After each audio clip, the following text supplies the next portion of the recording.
to the Edifice of Trust podcast. The Edifice of Trust podcast is a thoughtful discussion of today's current events from the perspective of America's founding principles. Welcome. From heart-pumping music to head-thumping commentary. I just finished reading Thomas Sowell's book, The Quest for Cosmic Justice. Although it was written in 1999, it presciently addresses many of the issues we face today, including identity politics, social justice and entitlements, income inequality, personal truth being more important than reality, sometimes called wokeness or being woke, and the rejection of American founding principles. Dr. Sowell is a true genius and the personification of the American dream. The son of a housemaid whose father died shortly after he was born, he was raised by his great-aunt in North Carolina.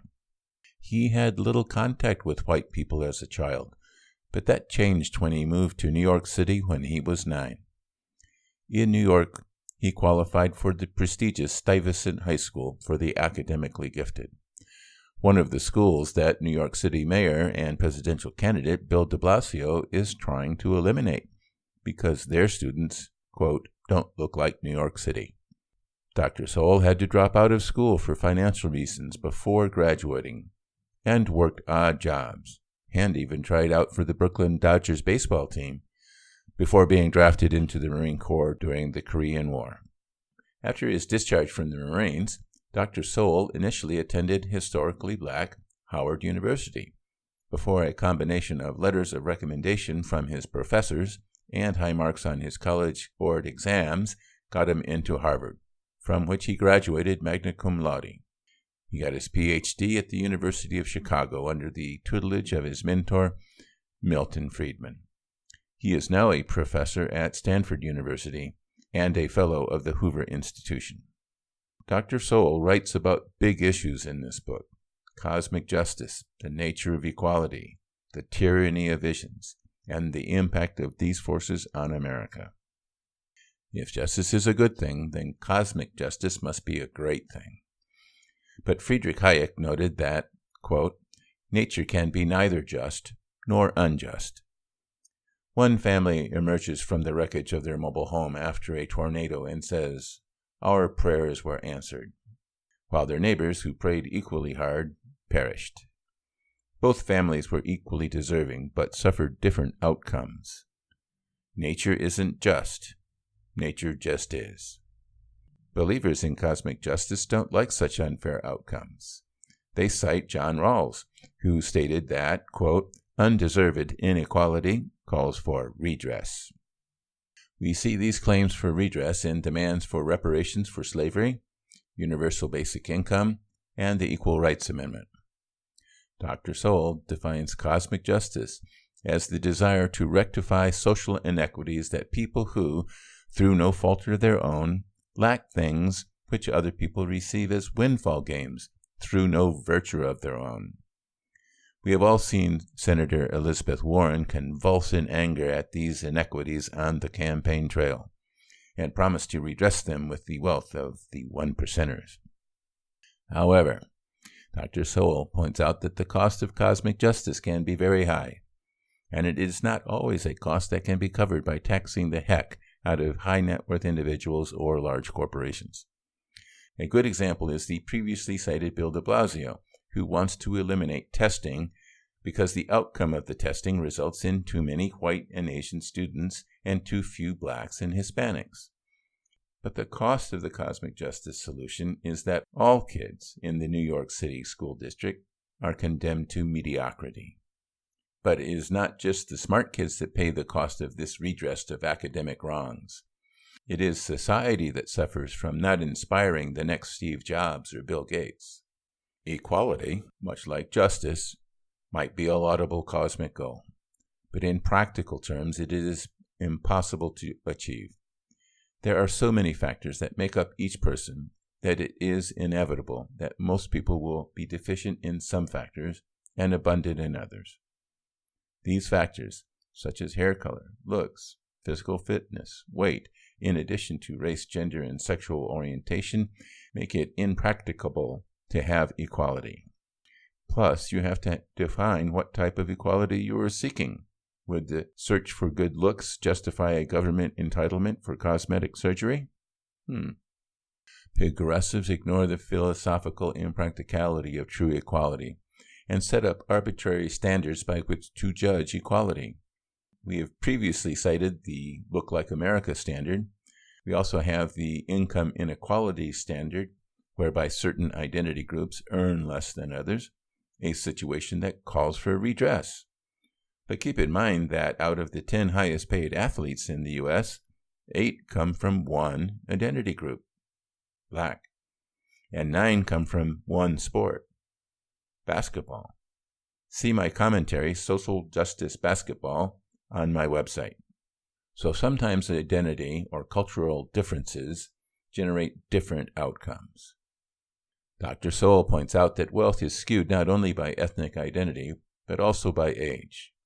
Older people who have spent a lifetime saving and working their way up the corporate ladder have more income and wealth than younger people just starting out their professional career.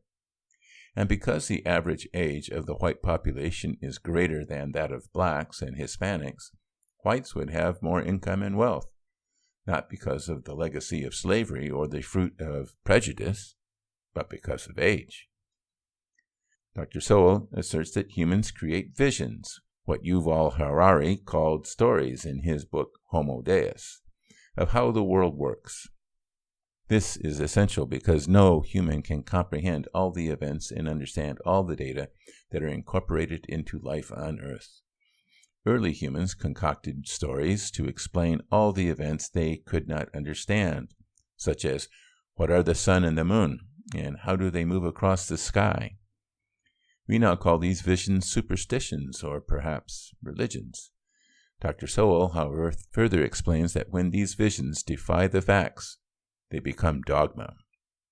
In modern times, we have created numerous visions or dogmas that attempt to explain how a modern society functions.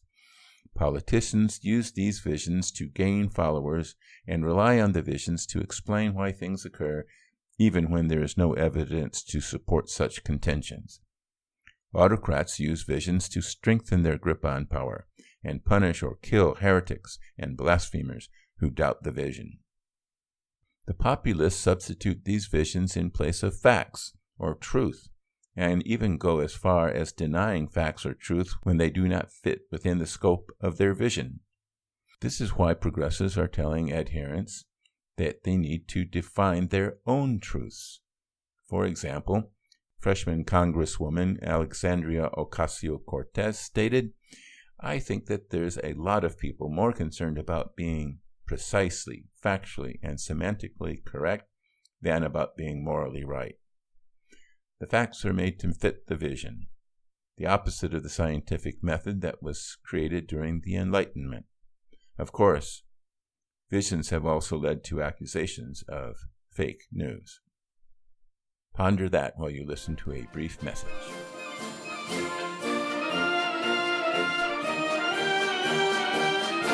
Whew! We made it. We survived the second year of the presidency of Donald J. Trump. And I wrote a book about it. 2018, Surviving Trump, documents many of the trials and tribulations that we faced during 2018 and analyzes their importance from the perspective of America's founding principles. Available on the internet at Amazon and Barnes & Noble, as well as other retailers. Links to 2018 Surviving Trump and my other books are available on my website, www.edificeoftrust.com.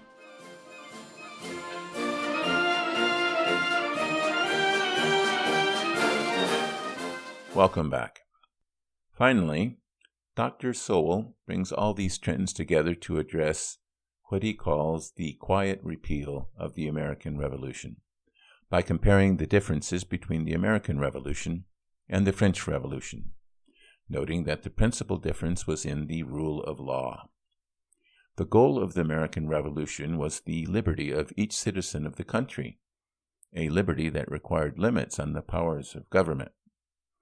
The French Revolution wanted to right the wrongs of society and sought to do so by empowering the so-called representatives on mission by granting them unlimited powers to accomplish their goals. The founders of America wanted liberty for the American people and limited the powers of government because an increase in the constitutional rights can only occur as a result of a reduction in government power, while an increase in social justice, also known as positive rights or entitlements, requires an increase in government power, which, ipso facto, means a reduction in constitutional rights. The United States was not created to seek cosmic justice or complete equality. It was created to limit the power of government in order to guarantee the liberty of the people to seek their own goals. And it was the limitation of government that allowed the United States to prosper and grow because liberty unleashed the human capital of millions of Americans to strive to achieve their own goals, their own unique American dream. It was the power of that human capital that drove America's success. The seekers of cosmic justice believe that other values are more important than liberty. Such seekers believe that people's work must be dedicated to the betterment of society, not for their own ends. And the government, which defines what the betterment of society entails, will use force in order to get people to submit to the government's will. And all the human capital will become cramped and constrained, and society will wither. Dr. Sowell described the forces working against our liberty 20 years ago. In the interim, those forces have only grown stronger, and the defenders of freedom keep silent. Read this book to learn more about what is going on around you, and then speak out for liberty. Thank you for listening.